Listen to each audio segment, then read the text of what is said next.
الحمد لله الذي فرض الصيام على المؤمنين والصلاة والسلام على أشرف الأنبياء والمرسلين سيدنا ومولانا محمد خاتم النبيين وعلى آله وصحبه أجمعين أما بعد فقد قال الله تعالى في القرآن العظيم شهر رمضان الذي أنزل فيه القرآن هدى للناس وبينات من الهدى والفرقان الآية.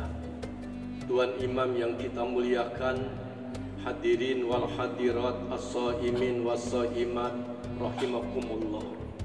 Kita berada di bulan Ramadan, yang bulan Ramadan ini juga disebut dengan Syahrul Quran.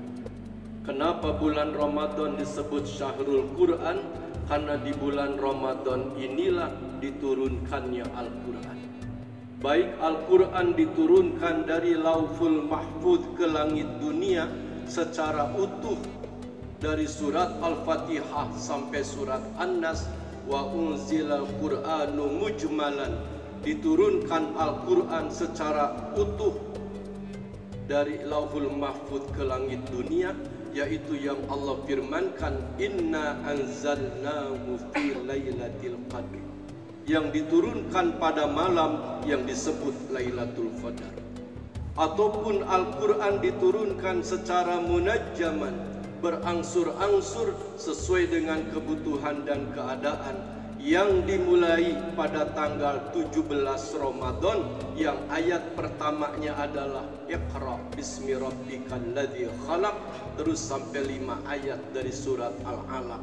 Kedua-duanya Al-Quran itu diturunkan baik secara utuh ataupun secara terperinci satu persatu. Kedua-duanya terjadi pada bulan suci Ramadan.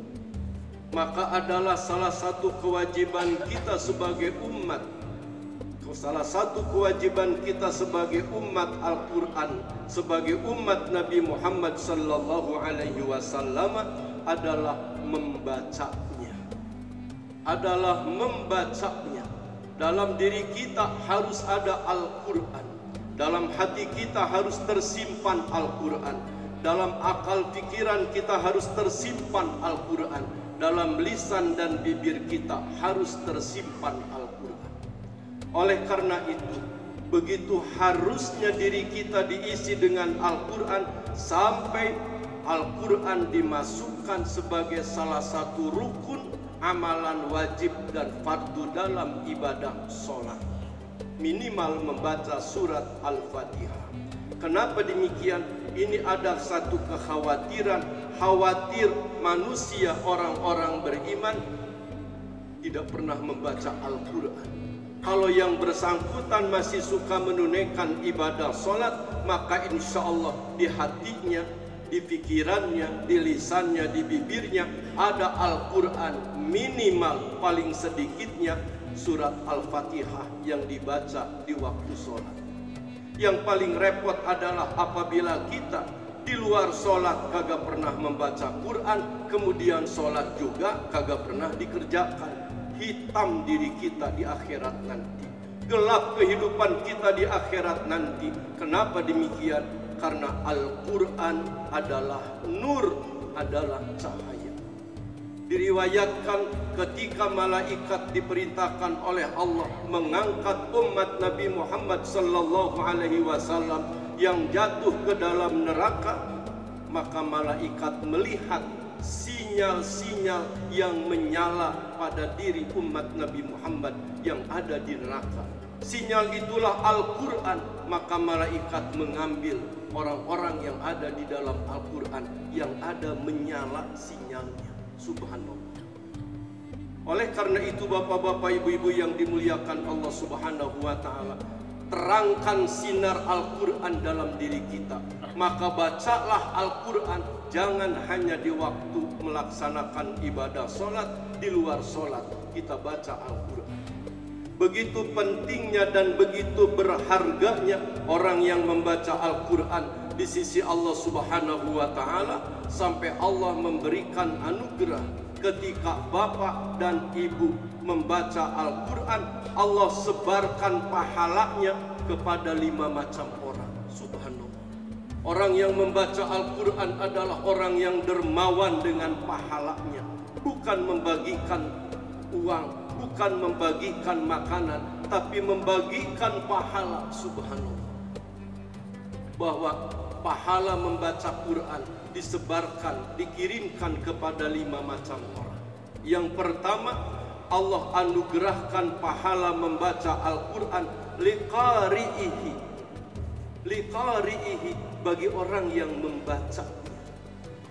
Bapak dan ibu ketika membaca Al-Quran, Allah anugerahkan pahala yang tidak pernah bentuk pahala itu diberikan dalam amal yang lain.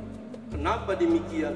Bapak dan ibu membaca Al-Quran, pahalanya bukan saja menghitung berapa juz yang bapak dan ibu baca, bukan saja menghitung berapa halaman dari Al-Quran yang bapak dan ibu baca, tapi Allah perintahkan, wahai malaikat, ada berapa huruf dari Al-Quran yang dibaca oleh hambaku, dan 1 huruf itu berikan pahala seperti ia melakukan 10 kebaikan. Subhanallah.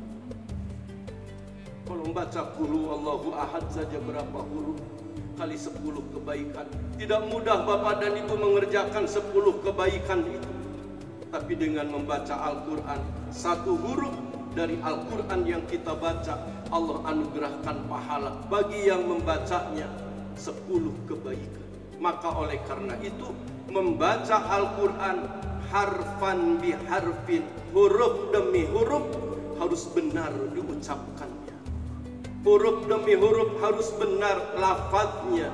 Berikan hak huruf itu sesuai dengan haknya, maka Allah memberikan pahala. Na'udzubillah tsumma na'udzubillah. Kalau kita membaca Al-Quran lalu huruf-hurufnya itu tidak fasih kita baca, khawatir tidak memenuhi syarat untuk mendapatkan pahala. Subhanallah. Allahumma ighfir lana, ya Allah ampunilah kesalahan-kesalahan kami dalam membaca Al-Quran. Apalagi kita sama orang Indonesia, banyak konsonan-konsonan Al-Quran, banyak huruf-huruf Al-Quran yang tidak terdapat dalam bahasa Indonesia. Antara shod, shin, ain itu juga. Subhanallah. Tapi inilah yang pertama, pahala membaca Al-Quran Allah berikan liqari'ihi, bagi yang membaca.